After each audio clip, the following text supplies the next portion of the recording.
Hey guys, my name is Karen Padgett. I'm a lieutenant over on 50s on the B shift, and I'm going to be taking part in the program to help teach you guys rowing on the Concept 2 rower. Today I'm going to show you some of the maintenance that goes into this machine to kind of keep it going, rocking and rolling for you for years to come. Okay, so we're going to start off with daily maintenance, things that you're going to have to know every day before you start rowing on the machine. Okay.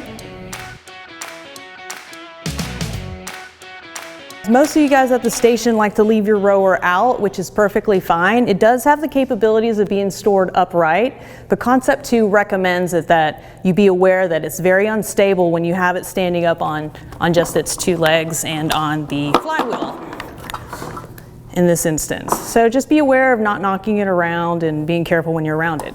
If you want to move it through the station pretty easily around corners, Concept 2 has a break apart section right here where it unhooks and it comes out into two pieces. Okay, and just a nice firm pat will keep that locked back in. So when you find it at the station, a lot of times we find this stored this way. You want to make sure that when you're not using it, that this is actually retracted into the chain guide. It's going to help take care of the bungees and give it a much longer life on the bungees and the chain guide system, okay? The most expensive part of this machine, and this is something we have to take care of, is this little computer right here, okay? The Performance Monitor 5. We want to keep it retracted in a down position. We also want to keep it away from water. And while you're setting up to get ready to row and you bring it forward, you can kind of check the wiring, make sure that it's not catching anywhere and that it is plugged in firmly in the bottom. If you store this out in the bay, it's going to be exposed to a lot more colder temperatures, and if you do that, the battery life is going to wear down a lot quicker. It will tell you when it needs a new battery, but if you don't want to be caught off guard in a workout needing a new battery, you could always hit Menu to turn it on, More Options, Utilities, and Battery. It will actually display the battery life for you, so if you need to change it. If you do need to change the batteries, it's something pretty simple back here. It takes 2 D batteries. Remove the cover, switch them out, pop it back on. Again, this thing you want to protect from water. You don't really want to get it wet. If you are rowing outside or someplace that might have some misting, you can put a Ziploc bag over it and it'll work just fine. The buttons will work and you can still use it, okay? So daily, when you're going to want to row on this, you're going to want to give it a good cleaning before and after. One of the biggest parts we want to clean is this slide rail. Okay, it doesn't take anything but a wet rag or maybe mild soap and water or a mild wipe. You don't want to use anything abrasive on it. You don't want to use any oil on it. And what happens is this rail gets coated in dust and dirt and sweat, and then the plastic rollers on the seat just smash it into the rail, and you end up having a really bumpy ride when you're rowing. And it actually makes the seat very ineffective because the seat should be able to roll forward on its own. Okay? Sometimes you even have to shove the rag kind of up against the roller to take some of the chunkiness out of it. So after you're done with the rail, you can take a cleaner. You're going to want to clean the contact points. Obviously the seat. Wipe it down. You're going to want to do the buckles of the straps. And while you're down here, you can check to see if there's any fraying and if the teeth on the buckle still grab. Okay, those are all parts that can be changed out with wear and tear. While we're down here, we can look to make sure that the plastic isn't cracked and that the footbeds are still intact and functioning properly. So we're going to wipe down the handle. Give it a good cleaning. The damper levers on the side here. And now back to that precious performance monitor. You just want to lightly glaze the buttons to get any dirt, chalk, dust off of it, and try not to smash it into the buttons, into the side there. So while we're up here, there's a lot of dust and dirt that accumulates on this perforated metal cage. The more dust that accumulates on here, the harder the flywheel is to spin. So if you want to make your life a little easier rowing, keep this pretty dust free. Go ahead and give the legs a good wipe down, and that's going to cover the maintenance you want to do before you row and after you row every shift. So this next part is to be done intermittently. You're going to be checking the screws on the front legs of the rower to make sure that they're torqued down. Use the star tool that came with the rower. Just know it's a star-shaped bit that goes in it. So you're just gonna make sure that they're tight and snug. They do occasionally come loose, and once one comes loose, the other ones seem to come pretty quickly. So periodically, just make sure they're snug. You've got 2 on the underside here, 2 on the underside up front, and then 4 at the base. Another 2 that sometimes kind of comes loose are these 2 back here. Just make sure, and see this one is a little loose. We're just going to tighten it back down, and that's it for the star-shaped tool.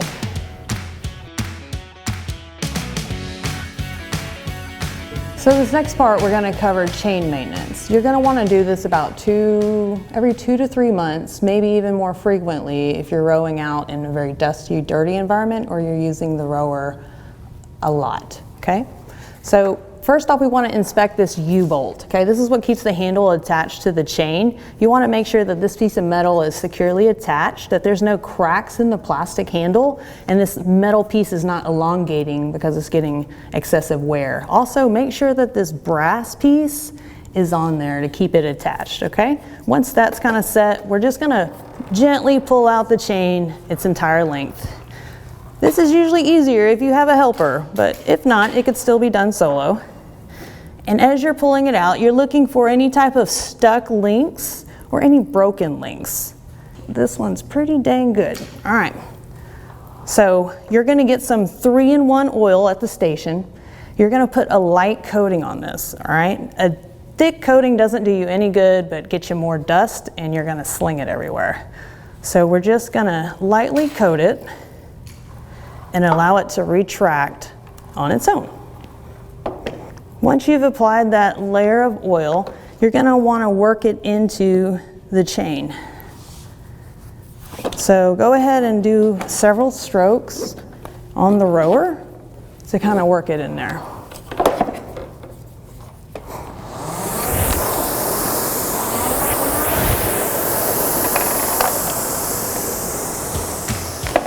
And that covers chain maintenance. All right, this next part we're going to cover flywheel maintenance. You only really need to do this about once every 6 months, but if you're going to keep this in a really dusty, kind of dirty environment, you're probably going to need to do it a little bit more frequently, okay? We've already covered about cleaning the outside of this perforated metal cage. We're actually now going to get on the inside to clean out all those dust bunnies, okay? You're going to need a Phillips head screwdriver, and there's 4 bolts. You don't actually have to remove them. They've got nuts on the back side of them. If you just loosen them, it will allow you to be able to slide that metal perforated cage out.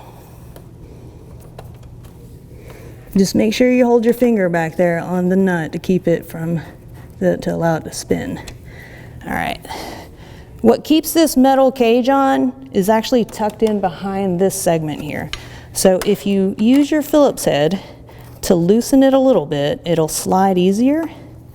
And once that's done, we can then rotate it up. So from here, again, you don't have to remove the entire screw, just loosen it enough to where it actually tilts forward. So now you've kind of created that opening, and already, dust bunnies, ew, okay. Slide it out, pulling at the same time, up underneath. And dust is flying everywhere. So we're going to clean the back side of this metal piece. Again, a light cleaner, soap and water, anything to get these dust bunnies off and kind of allow that flywheel to turn freely. Now, it is possible to take this whole part off if you need to, but if you find somebody with small hands at the station, you can kind of reach in and touch the fan blades It only spins one way, and that is towards the performance monitor, and you're just removing dust bunnies.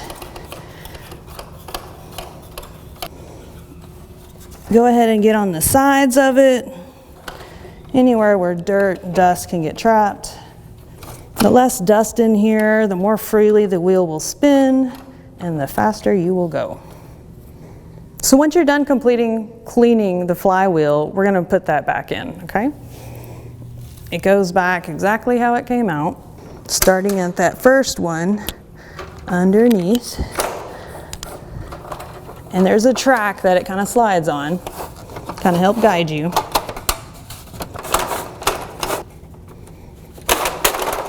When you get back to this point, squeeze it together, put that screw back on, hold it tight, and hold the nut at the end, and you can kind of tighten it down.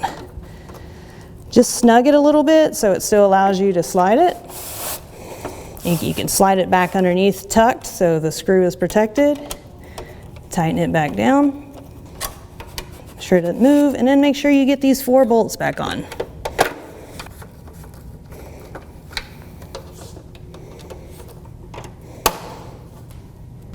And again, that's flywheel maintenance, and about once every 6 months. All right, this next section is about where the bungee and the chain system meet. It's also a maintenance you're going to want to do about once every 6 months, maybe even more frequently if you notice that the handle is not retracting properly or if it's just kind of hanging off to the side, okay? So you're going to break apart the rower, and we're just going to be working with this part. There's a plastic cover. If you just stick your finger in, comes right out. Also another piece we can wipe down the dust bunnies from. Okay.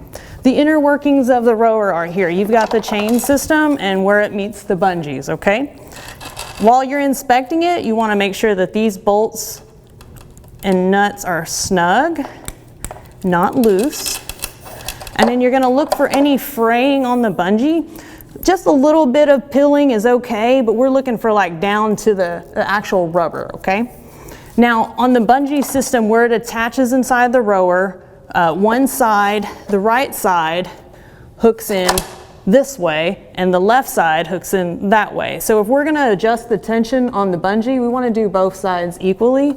So just start with one side, pull it out of the way, unhook it, and that's what it looks like.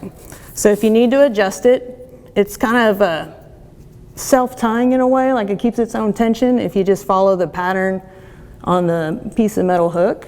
And you can adjust the tension and then slide it back on in there. And it hooks right back. Same thing on the other side.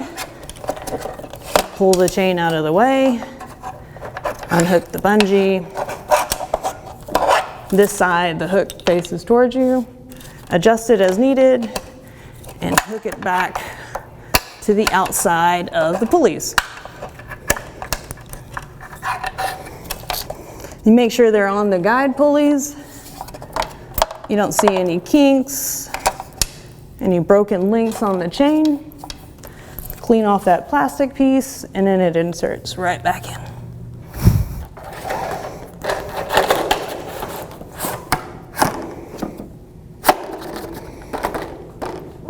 And that covers the maintenance for the bungee and the chain link system to create tension or change out any links. So that's going to wrap up the maintenance that we're going to be performing at the station level. Like I said, these things are well made, that those simple things you're going to do to take care of this machine is going to keep it rocking and rolling for you for years to come. They're virtually indestructible. Don't take that as a challenge, okay? I know firemen, but yeah, you take care of this piece of equipment, you're gonna be rocking and rolling some pretty awesome fitness times from here till the end of your career.